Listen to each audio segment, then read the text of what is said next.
Ang una natin gagawin, i-open natin itong ating mobile application na yan. Sa mobile application guys, medyo mabilis at saka malaki ang kanyang palitan kaya maganda magpadala dito. Ayan, i-enter lang natin yung ating passcode. Yung passcode na yan yung ating ginagawa kapag halimbawa nag-open tayo ng application. Ayan, may passcode siyang palaging ilalagay dyan. Pagkatapos, ayan, remind me later lang yan kasi nga yung ating ID malapit na ma-expire. Ang gagawin natin ay magta-top up tayo o maglalaman ng pera. Yung top up guys, ibig sabihin maglalagay tayo ng pera sa loob ng ating account.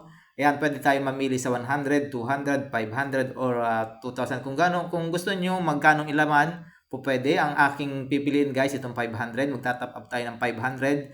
And then pagkatapos, pipindutin natin itong may bilog na yan, may arrow na yan. Pipindutin natin yan.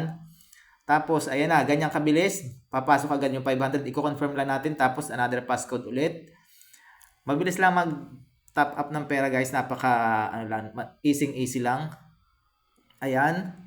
Ang gagawin natin dyan, mag-enter lang tayo ng CVV. Yung CVV guys, nandun yan sa ating credit card or debit card. Basta yung debit card natin ay may Visa o MADA. Ganyan, meron siyang CVV sa likod. Enter lang natin yung 3 digits na yon. And then pagkatapos antay-antay lang tayo ng konti, magiging magpo-proceed na.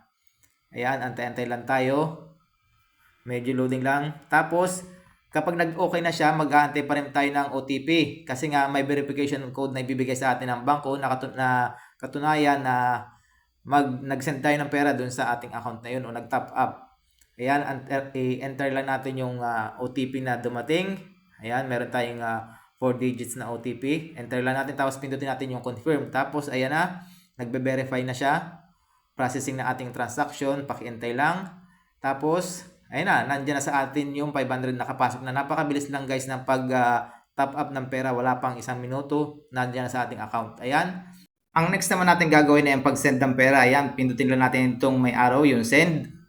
Pipindutin lang natin yan para makapag-send tayo ng pera sa ating beneficiary sa international man o sa local. Yan ang natin pipindutin. Tapos mamimili tayo dito transfer to wallet, bank transfer or e-wallet. Ayan. Tapos ang ating beneficiary inactive. Para maging active ang ating beneficiary, ang gagawin natin, magpapadala tayo ng pera.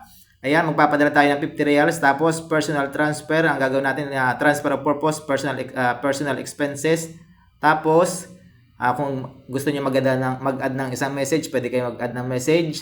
Tapos, ang gagawin natin yan, i-double check natin yung ating pinadalhan, tama ang bank account, tapos tama yung pangalan. Siyempre, kung makikita nyo rin dito kung magkano ang palitan at saka kung magkano ang pinadala ninyo, makikita nyo dyan.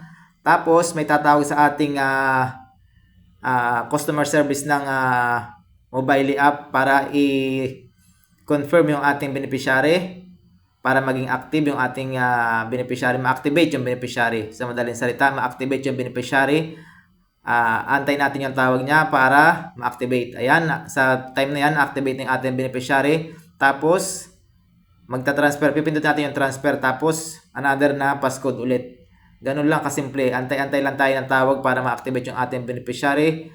Tapos, mag-proceed yung ating transfer. Ayan. Ayan, makikita ninyo yung ating pinadala na 50 reals. Tapos, kung gusto niyo makita yung details, pindutin yung view details.